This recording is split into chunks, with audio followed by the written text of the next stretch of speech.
Vitória de um Inter imponente contra um dos postulantes ao título do Campeonato Brasileiro. Pelo menos nesse momento. Como eu falei antes da partida entre Inter e Fortaleza, eu esperava para o Inter um jogo encardido, muito difícil. Afinal, Fortaleza ocupa as primeiras posições da tabela do Brasileirão e é um time muito bem organizado, muito bem treinado pelo Vojvoda.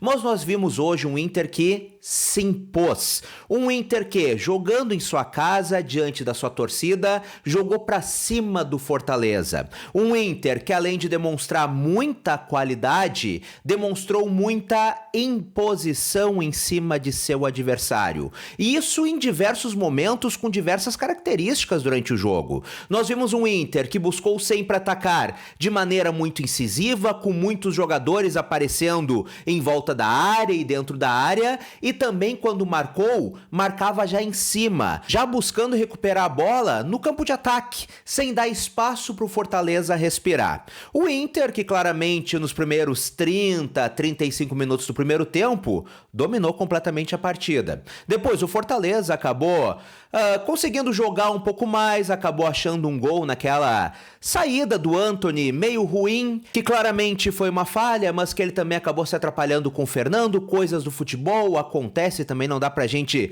querer crucificar o goleiro por causa disso, afinal, é o mesmo Antony que contra o Cruzeiro salvou o Internacional defendendo o pênalti, e voltou pra segunda etapa, embora não fazendo um segundo tempo brilhante, ou tão bom quanto naqueles 35 primeiros minutos do primeiro tempo, mas voltou bem o Internacional novamente. Mesmo, parece que já mais cansado, parece que com a perna pesando um pouco mais, a gente viu um Inter não dando praticamente oportunidades ao Fortaleza. E não somente isso, criando oportunidades até o final da partida. E depois da boa vitória colorada contra o Juventude, eu inclusive vim aqui, conversei contigo dizendo que foi o melhor jogo do ano, mas que o Inter precisava manter aquele nível, precisava jogar em alto nível e que teria esse jogo dificílimo contra o Fortaleza.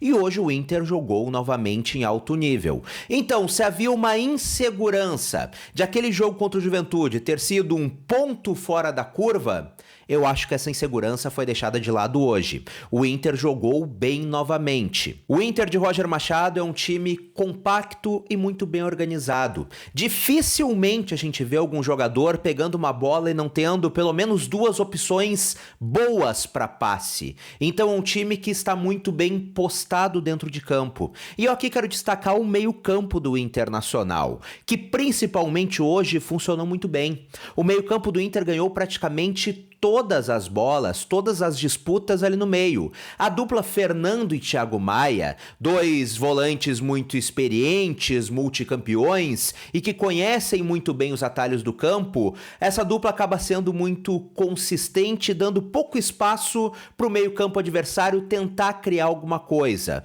E a gente pega do meio para frente, hoje a dupla ali com Gabriel Carvalho e Alan Patrick, a gente também pode falar do Bruno Tabata, funcionou muito bem. Essa dupla ou trio funcionou muito bem e dá essa capacidade de criação muito grande para o Internacional. Enfim, gostei muito do que eu vi hoje do Inter em campo. Além da organização, além da qualidade, da postura, uma coisa mudou muito nos últimos jogos: a mentalidade colorada. O Inter hoje é um time que tem o mental muito bem alinhado, ao menos nessas últimas partidas. E é claro, um resultado claro do trabalho de D'Alessandro dentro do vestiário. O próprio Thiago Maia falou em entrevista para o Globo Esporte, publicada hoje antes da partida, que o D'Alessandro está ouvindo jogador por jogador e está sempre perguntando o que eles precisam. Então o D'Alessandro com certeza está ajudando nessa mudança de mentalidade. Hoje o Inter foi um time que tomou um gol de empate e não se frustrou, como a gente viu em diversas oportunidades. Não desanimou,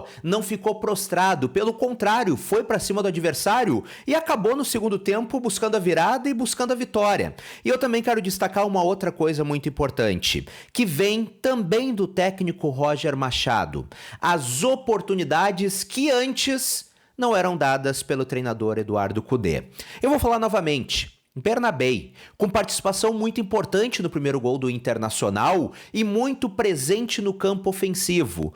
quanto tempo o Inter perdeu e quantas competições o Inter perdeu com aquela insistência burra no René. Hoje a gente não consegue entender por que o Bernabéu ficou arquivado durante tanto tempo, porque passou meses sem jogar no Internacional, com o René jogando todos os jogos. E mais, estas oportunidades que o Roger tá dando pra gurizada. Tá certo, hoje não tinha Borré, não tinha Enervalência, acabou sendo necessária essa entrada do Ricardo Matias no segundo tempo, mas o Inter, no segundo tempo, tinha do meio pra frente Gabriel Carvalho, Gustavo Prado, que inclusive fez o segundo gol da vitória, e Ricardo Matias. Jogadores de 17, 18 e 19 anos. E é isso que a gente tanto falava e tanto cobrava, que a base deveria ser utilizada, que não tinha cabimento ficar utilizando, e vou repetir o nome dele de novo, Johan, incansavelmente, enquanto tinha o Gabriel Carvalho no banco de reservas.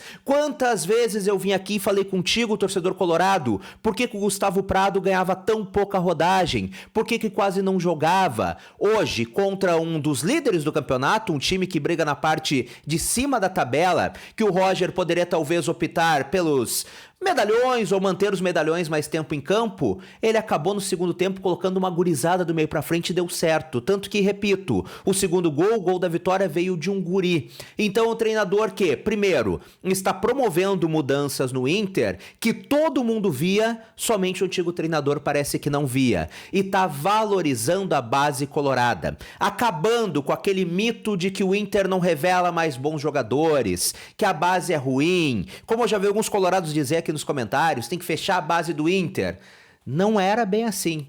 O Inter tinha jogadores bons na base, eles só não eram aproveitados. Enfim, o que eu vi no jogo contra o Juventude e o que eu vi hoje contra o Fortaleza, nessas duas vitórias, foi um Inter forte, um Inter aguerrido, um Inter de qualidade, muito bem organizado e com uma mentalidade vencedora. Nesse momento, o Inter é o 8º colocado do Brasileirão, 6 pontos atrás do São Paulo, que é o 6º colocado, primeiro no G6, tendo 2 jogos a menos. Como o Roger disse, o horizonte do Inter nesse ano é a Copa Libertadores da América do ano que vem. E jogando esse futebol e com essa postura, conseguindo manter isso, o Inter briga por uma vaga direta na Copa Libertadores da próxima temporada. Só não pode perder o fio da meada, como a gente diz, só não pode agora decair daqui pra frente, porque o que nós vimos nos últimos 2 jogos é realmente animador e traz uma esperança pro torcedor. E agora eu quero a tua opinião por aqui. O que tu achou da atuação do Inter, dessa vitória colorada, os pontos fortes, os destaques? Comenta por aqui pra gente trocar aquela ideia bacana de sempre. E se tu ainda não é inscrito no canal, clica aqui embaixo em inscrever-se e ativa as notificações no sininho. Um grande abraço, até a próxima e tchau, tchau!